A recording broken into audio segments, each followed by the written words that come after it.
सम्मानित मंच और आज सभागार में उपस्थित साथियों, ये विषय तो बहुत कठिन है और मेरी बहुत ज़्यादा पैठ आर्थिक आज़ादी के क्षेत्र में नहीं है, लेकिन एक शब्द है जो समझ पाया हूँ मैं अपने शिक्षण करियर में, सूचना।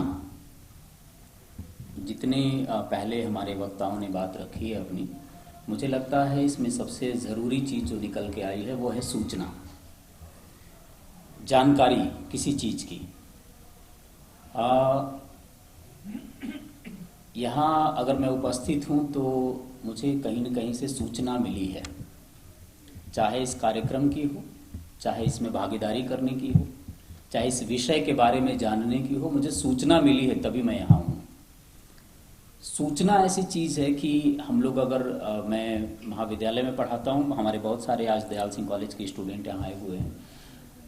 अगर ये इनके नज़रिए से मैं इनको आज ले आया हूँ तो ये कहेंगे कि तुम्हें वहाँ जानकारी मिलेगी। ये जो सूचना है ये इतनी बड़ी चीज़ है कि हम अब इसकी कल्पना नहीं कर सकते। दिल्ली विश्वविद्यालय में सिर्फ 52,000 एडमिशन होते हैं और इस बार लगभग 10-12% सीट खाली है रिजर्व कैटेगरी की, और इसके पीछे आबादी का अभाव नहीं है। आप सब जानते हैं 50-52,000 तो नथिंग है, आबादी के अनुसार 85% के लिए तो कुछ नहीं है, ऊंट के मुंह में जीरा भी कह सकते हैं। लेकिन उसमें भी 10% 12% सीट खाली रह गई। इसका कारण क्या है? सूचना। ये सूचना उन लोगों तक पहुंची ही नहीं जिनको यहां आना था। वैसे ही जितने मैंने तीन स्लाइड लगभग मैंने देखे, मुझे लग रहा है कि हम अगर कहीं बिजनेस में या अपना आर्थिक आधार बनाने में कहीं कुछ नहीं कर पा रहे तो सबसे पहले सूचना का अभाव है। कहां से मिलेगी, कौन देगा, क्या तरीका होगा, ये शायद निर्मित नहीं हो पा रहा उस तरह से जैसे हमें चाहिए। जैसे एक छोटा एग्जाम्पल दे रहा हूं, थोड़ा बहुत हम लोग पढ़ लिए हैं, बावजूद इसके एक मेरा भतीजा है और एक छोटी सी इंडस्ट्री लगाना चाहता है तेल निकालने की, और मुझे लगता है कि उसकी एनर्जी का 30% से ज्यादा हिस्सा सिर्फ सूचना जुटाने में खर्च हो रहा है सर। 30% से ज्यादा हिस्सा, पता ही नहीं है कि कौन व्यक्ति कहाँ काम करेगा। उसने सब कुछ करके एक जगह अप्लाई किया, जो लोकल स्तर पर जो सर्टिफिकेट प्रोवाइड करते हैं, लोन के लिए फॉरवर्ड करते हैं, उन्होंने रिजेक्ट कर दिया और कारण बताया कि आपके नाम में जो है नाम सही जगह पे नहीं लिखा है। मतलब आप समझ सकते हैं क्यों रिजेक्ट किया। तो सूचना ही नहीं है, बोलना किसको है, वहां कौन व्यक्ति काम करेगा। अप्लाई करेंगे तो जैसे सर बता रहे थे कि टेंडर में जाने से पहले आपको पता होना चाहिए कि वहां टेंडर है भी या नहीं है, या पैसा उनके पास है भी या नहीं है। अगर कोई बड़ा आदमी है तो कोई ठीक है, कोई छोटा स्मॉल स्केल पे अगर कोई काम कर रहा, 10-20 लाख का ही फंड है उसके पास और 2-4 लाख उसने लगा दिया और वो मिल ही नहीं रहा साल 2 साल, वो तो खत्म हो जाएगा, स्वाभाविक खत्म हो जाएगा। तो सूचना सबसे बड़ा माध्यम है, सबसे बड़ा तरीका है, और सबकी का जो मंच तैयार किया गया है मेरे ख्याल से इसी गैप को भरने के लिए है। यहाँ जिन विद्वानों को हम लोग बुला रहे हैं या जिनके माध्यम से मार्गदर्शन लेने की कोशिश कर रहे, ये सारे वो लोग हैं जो सूचना के केंद्र में बैठे हुए हैं। ये सूचना दे रहे हैं, यहाँ पे बता रहे हमें कि आप कहाँ से क्या गेन कर सकते हैं, तरीका क्या होगा। जो असावधानियां हम करते हैं, फॉर्म भरने की, एक छोटा सा एडमिशन दाखिले का फॉर्म भरना होता है, उसमें कितनी सारी गलतियां हम करते हैं और वो हमें प्रॉपर तरीके से नहीं मिल पाती। तो सूचना बहुत बड़ा माध्यम है, और जो चैम्बर ऑफ कॉमर्स है इसके माध्यम से ये 2-3 चीजें मेरे ख्याल से रूटीन में हर 2-3 महीने पर एक सेमिनार इसलिए किया जा रहा है कि ऐसे लोग जुड़ें और सूचना उन लोगों तक पहुंचे जिनको इसकी जरूरत है या जो इस क्षेत्र में कुछ करना चाहते हैं। ये आज नहीं हुआ है कि नौकरी में रिजर्वेशन के बाद भी प्रतिशत बहुत कम है या हमारी आबादी का एक बहुत छोटा हिस्सा गवर्नमेंट सर्विस में जा सकता है। जितना जा सकता था उसमें से भी आप देख रहे हैं बहुत ज्यादा खत्म हो रही है नौकरियां, ज्यादातर प्राइवेट पीएसयूज इंट्रोड्यूस हो रहे हैं, समय समय पर उनको और जितना कट कर सकते हैं कट किया जा रहा है। बावजूद इसके जितना बचेगा उसमें भी कितने परसेंट लोग जा सकते हैं, बाकी पढ़ के क्या करेंगे। तो अभी मैं बता रहा था, किसी से बात कर रहा था कि रिस्क लेने के लिए जो हुनर है वो आज की पीढ़ी में बहुत अच्छा खासा है। आज जो नई जनरेशन है वो किसी भी तरह का, चाहे राजनीति का रिस्क लेना हो, चाहे उसे बिजनेस का लेना हो, चाहे उसे साइंस टेक्नोलॉजी में जाना हो, चाहे उसे गेम बनाना हो, चाहे कुछ भी बाजार में उतरना हो किसी भी तरीके से, वो तैयार है। जैसे आज बच्चे आए, वैसे इसी में 2 बच्चे हैं जो अभी बीए प्रोग्राम में 3rd ईयर में पढ़ रहे, और इन्होंने अपना एक इकोनॉमिक प्लेटफॉर्म जनरेट कर लिया और शेयर मार्केट में पैसा इन्वेस्ट करते हैं और कैसे करना है लोगों को सिखाते हैं। तो अगर आप अंडर ग्रेजुएट लेवल पर 20 से 21 साल की उम्र में इस तरह की पहल शुरू कर देते हैं, तो इसका मतलब आप समझ सकते हैं कि उनके ड्रीम्स कैसे हैं, उनमें डेप्थ कैसी है, कितना बड़ा रिस्क ले सकते हैं वो। और सबसे ताज्जुब लगा कि बच्चा हमें बताया, एक लड़का विनय है, इसने बताया कि सर रजिस्ट्रेशन करवाने के लिए हमें जो है वो 1 लाख रुपए की जरूरत है और मेरे पास नहीं, हम अपने दोस्तों से कलेक्ट कर रहे हैं। वो 1 लाख दे करके रजिस्ट्रेशन करवाएंगे, तब हम वहां लोगों को गाइड कर सकेंगे या बिजनेस के लिए प्रमोट कर सकेंगे।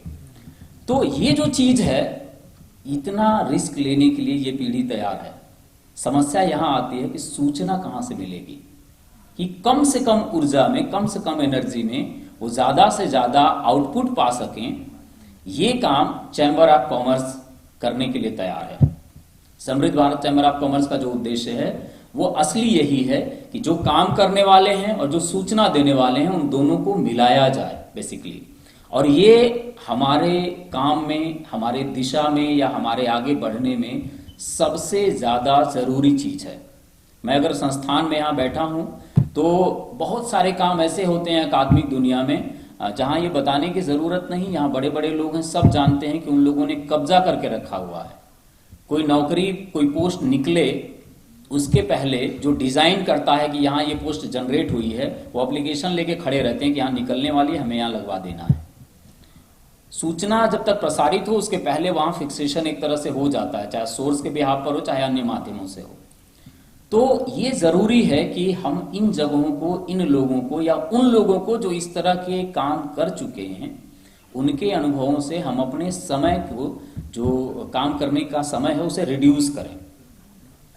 क्योंकि देखिए, शोध करने की जो प्रक्रिया है उसमें हम लोग नहीं हैं, और सबसे ज्यादा चीजें जो स्थापित होती हैं, शुरुआत होती हैं, जैसे नरेंद्र सर अभी जो बता रहे थे कि कोई टेंडर निकले, कोई काम हो, किसी को आप जिम्मेदारी दें, कोई क्रिएट करे, तो ये वो लोग कर सकते हैं जो उन जगहों पे बैठे हैं, जो उनको जानकारी है, जिनके हाथ में पावर है।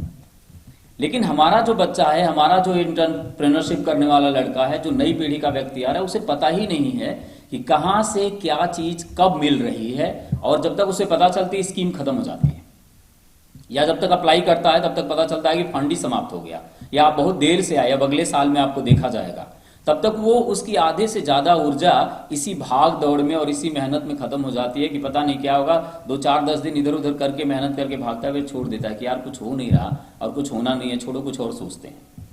तो जो ऊर्जा को चैनलाइज करना है वो सूचना से ज्यादा सरलता से, आसानी से और कम टाइम में किया जा सकता है। ये मुझे लगता है, जितना मैंने इस संघर्ष में महसूस किया कि कोई काम अगर मैं कर पा रहा हूं और हमारे साथ में ही कोई अपॉइंट किया हुआ टीचर नहीं कर पा रहा है, तो हमारे उसके कैपेबिलिटी में अंतर नहीं है, अंतर सिर्फ सूचना में है।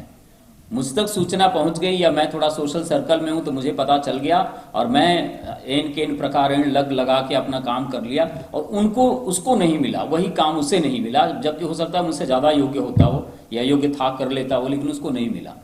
तो जो सूचना है, इन माध्यमों में कैसे पैठ बनाई जाए, या यहाँ तक हम कैसे पहुंचें, या किन लोगों के द्वारा हम अपने समय को ज्यादा से ज्यादा चैनलाइज करके कम से कम समय में अधिक परिणाम पा सकें, इसके लिए समृद्ध भारत चैम्बर ऑफ कॉमर्स या इस तरह का मंच या इस तरह की जो मीटिंग आयोजित होती है, मेरे ख्याल से इसके लिए ये काम करती है, और इसका सीधा यही फायदा है। जैसे जिन बच्चों का मैं जिक्र कर रहा था, मैं इसलिए कर रहा हूं कि काफी संख्या में आए हैं, कम से कम 27-28 बच्चे हैं, और ये यही मान के आए हैं कि यहाँ से जो अगर पोस्ट ग्रेजुएशन या बीएड या किसी और फील्ड में नहीं जाते हैं, वो बिजनेस में जाते हैं, तो उनको क्या करना चाहिए, या अगर वो हिम्मत जुटाते हैं पैरेलल अपने व्यवसाय और नौकरी के साथ कुछ करने का, तो व्यवसाय और नौकरी को कैसे कर सकते हैं, ये माध्यम बन सकता है।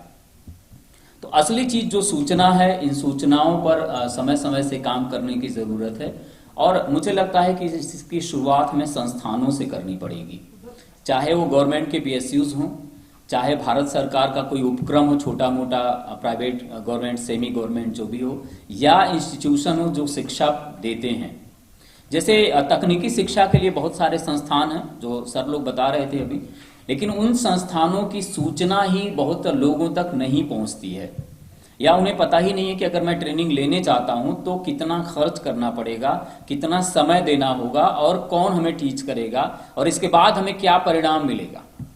जैसे खादी ग्राम उद्योग से ट्रेनिंग देते समय, चूंकि घर का बच्चा है, तो हमें पता चला कि अगर खादी ग्राम उद्योग ने आपको ट्रेनिंग दे दिया और सही चैनल पर आप काम कर रहे हैं तो आपके लोन का प्रोसेस रिजेक्ट नहीं होगा।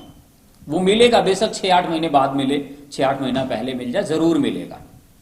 अब इतना किसको पता है? बहुत सारे लोग। क्या हम लोग पहले शुरुआत में सोचते थे बिजनेस कैसे करेंगे, पैसा है ही नहीं, आर्थिक आधार हमारे पास कमजोर है, और वो बनेगा कैसे? कोई सपोर्ट करने वाला नहीं, कोई मार्गदर्शन देने वाला नहीं है। हार के जो समझ में आया, जो ठीक लगा वो करते गए। वो ठीक है कि कोई एक डायरेक्शन हमें मिल गया और हम लोग एक जगह सफल हो गए। बहुत सारे हमारे साथ के हमसे काबिल लोग थे और उनको कोई डायरेक्शन नहीं मिला, सूचना नहीं मिली, उनको माध्यम नहीं मिला, वो यहाँ तक नहीं पहुंचे, इन मंचों तक नहीं आ सके। तो इसमें ये नहीं कह सकते कि सिर्फ उनकी गलती है। यहाँ ये है कि जो कनेक्ट होना चाहिए था, सामाजिक तौर पर जो एक पहल होनी चाहिए थी, लोगों से जोड़ने की जो कवायद होनी चाहिए थी, वो पूरी नहीं हुई। और उनमें कहीं ना कहीं सोशल रिस्पॉन्सिबिलिटी वाले लोग भी थे जिन्होंने सामाजिक जिम्मेदारी उस तरह से नहीं निभाई। उनमें वो लोग भी थे जिन्होंने व्यवहारिक तौर पर लोगों को जहां स्थापित कर सकते थे नहीं करने की कोशिश किया, या कह सकते हैं संख्या बल की कमी थी, ये भी कह सकते हैं। क्योंकि आज जिस विश्वविद्यालय में मैं पढ़ा रहा हूँ, उसी विश्वविद्यालय में जब आरक्षण लागू करने की प्रक्रिया हुई थी और कुछ ओबीसी, एससी, एसटी के लोग जब समर्थन में बैठे थे, तो जो सवर्ण शिक्षक थे उन्होंने उनके साथ मारपीट किया था कि तुम समर्थन नहीं कर सकते आरक्षण का। आज उसी संस्थान में हम बाबू जगदेव प्रसाद से लेके ललई यादव, रामस्वरूप वर्मा और तमाम लोगों की जीवनी और पुण्यतिथि मनाते हैं और आराम से उन पे सेमिनार, व्याख्यान करवाते हैं। कोई डंडा लेके खड़ा होने नहीं आता, इसलिए कि संख्या हमारी है। आज हम इस संख्या में वहां उपस्थित हो गए हैं कि हम अपने विचारों को इस स्तर पर प्रवाहित कर सकें। तो दोनों चीजें हैं, एक तो माध्यम बना, चीजें सर्कुलेट हुई, सूचना आई, दूसरा क्या है, संख्या बढ़ी, और उसी सूचना के कारण संख्या बढ़ी है। ये भी आपको बता दें, मैं ग्रेजुएट होकर निकला था बनारस हिंदू यूनिवर्सिटी से, अब मुझे नहीं पता था दिल्ली विश्वविद्यालय भी है। मैं जेएनयू जानता था और जामिया जानता था, बस। यहां आया तो मुझे पता चला कि दिल्ली विश्वविद्यालय है, इग्नू है, और आईपी कॉलेज है, और एक अंबेडकर यूनिवर्सिटी भी दिल्ली सरकार की है। यहां आके पता चला कि इतने सारे संस्थान हैं एक छोटे से जगह पे। तो ये छोटी जगह इसलिए है कि ठीक है सारी चीजों का केंद्र है, लेकिन हमारे अनुसार ये छोटी जगह थी, क्योंकि हम ऐसी जगह से आए थे जहां हमारा जिला ही गाजीपुर जिला है, वो दिल्ली से ज्यादा बड़ा है। तो हम यही मान के चलते थे कि यही सब कुछ है। तो सूचना नहीं थी कि हम कहां जाएंगे और क्या कर लेंगे। जैसे एक बच्चा है हमारे गांव से आया हुआ है, मैं थोड़ा इमोशनल हो जाता हूं कई बार, तो उसने फिजिक्स ऑनर्स किया है दिल्ली यूनिवर्सिटी के इसी दयाल सिंह कॉलेज से, और अभी उसको एमएससी में इंजीनियरिंग में एडमिशन मिला है धनबाद में। तो मुझे खुशी है कि वो मेरे माध्यम से दिल्ली यूनिवर्सिटी में आया और अब जो है एमएससी करने धनबाद, आईआईटी धनबाद जा रहा है। तो हमारे गांव में खुशी है, लोग मिठाइयाँ बांट रहे हैं। जिनको पता है उसका महत्व क्या है, वो यहाँ बैठे जो लोग हैं समझ सकते हैं कि ये सूचना है। वो यहाँ नहीं होता तो इस तरह के संस्थान में उसकी किसी योग्यता का कोई मूल्य नहीं रहता।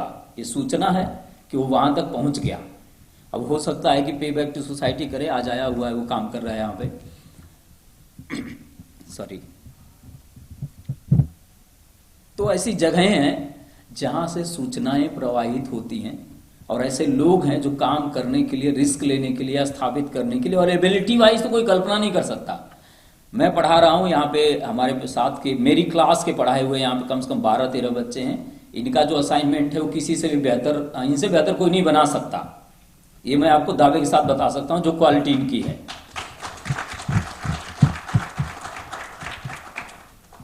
लेकिन समस्या ये है कि इनको मंच मिलेगा तो ये कुछ कर पाएंगे, क्योंकि योग्यता साबित करने के लिए इस पक्षपात वाले समाज में मंच की जरूरत है, और वो सूचना से ही संभव है। मुझे लगता है जितने बड़े पैमाने पर हम सूचनाओं का प्रसारण कर सकेंगे, हमारी नई पीढ़ी उतना ज्यादा गेन करेगी, उतना ज्यादा गेन करेगी। मैं पूरी विश्वास और ईमानदारी के साथ बता रहा हूँ, 12-13 साल मुझे दिल्ली यूनिवर्सिटी में पढ़ाते हुए हो गया। जो मैंने महसूस किया है उसके आधार पे मैं आपको दावे के साथ कह रहा हूँ कि जो हमारी नई पीढ़ी है उसमें ऊर्जा और ज्ञान की कोई कमी नहीं है, बस थोड़ी सी कमी है। हम उसे चैनलाइज करें, हम उसे संयोजित करके एक दिशा दे पाएं और वो सारी सूचनाएं उनको उपलब्ध कराएं जिसमें वो क्रिएट करते हैं। क्योंकि हमारे घरों में इस तरह की बातों पर संवाद करने की कोई परंपरा नहीं। लड़का पढ़ रहा है, बीए कर लिया, हाँ ठीक है, पास हो गया, ठीक है, इससे आगे घर में कोई संवाद नहीं होता। सब जानते हैं ये, ना राजनीतिक बहस होती है, ना सामाजिक बहस होती है, ना आर्थिक बहस होती है, ना ये कहा जाता है कि हमारा बच्चे ने ये किया आगे ये करेगा, ना कोई पत्रिका मंगाता है, ना कोई न्यूज़पेपर आता है। बहुत सारे लोग न्यूज़पेपर पढ़ना तक पसंद नहीं करते। उस गलत सही से मतलब नहीं है, मतलब ये है कि आप कितनी सूचनाएं कहां से पा पाते हैं। स्वाभाविक है एम्प्लॉयमेंट न्यूज आपके पास नहीं आएगा। अभी जैसे 2-3 बच्चों ने ही बताया कि उनके घर में बीएड किए हुए लोग हैं, केंद्रीय विद्यालय में इतनी मास लेवल पे वैकेंसी आई थी, उनको पता ही नहीं है। आप कल्पना करके देखिए उन्होंने कितनी बड़ी चीज मिस की है। आप केंद्रीय विद्यालय में जाते क्या कर सकते हैं, आप खुद सोच के देखिए। मेरा ये कहना है कि हम ऐसे माध्यमों को बढ़ाएं, सिर्फ चैम्बर ऑफ कॉमर्स नहीं, जितने एजुकेशन के लिए प्लेटफॉर्म हो, इसके लिए प्लेटफॉर्म हो। भारत से बाहर दुनिया के 12-13 ऐसे देश हैं जिनको मैं जानता हूं 100% फ्री एजुकेशन देते हैं। जर्मनी इंक्लूडेड है उसमें।